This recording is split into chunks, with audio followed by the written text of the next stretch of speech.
Step 1 is about picking the views that you want to use. First, I should explain what exactly a view in Android is. Simply put, a view is a rectangle on the screen that shows some content. It can be an image, a piece of text, or a button, or anything else that the app can display. Now, these individual views make up what we call the layout of the screen. Everything about what you see and interact with in your app is called the user interface, or UI for short. There are different types of views with different names. A view that shows some text is called a text view. Here are some examples. A view that shows an image is called an image view, and these are some examples.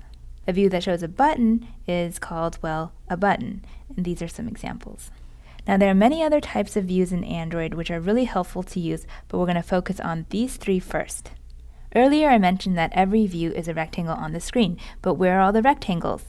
Well, technically they're invisible, but I will draw them for you so you can see where the bounds of each rectangle is. As you can see, every app can be broken down into the individual views that make it up. In other words, a view is the basic building block that you use to build up the layout for your app. To help you understand the idea of views being rectangles on the screen, here's a situation you may be more familiar with. If you ever use an application like Paint or Google Drawings, then you may have added a text box to the canvas. Then you type in your text. If you click outside of it, though, you don't see the bounds of the rectangle, but they are there. And the bounds actually do start to matter when you start to do things like adding a background color or adding a border around it. Then it does matter how big the rectangle is.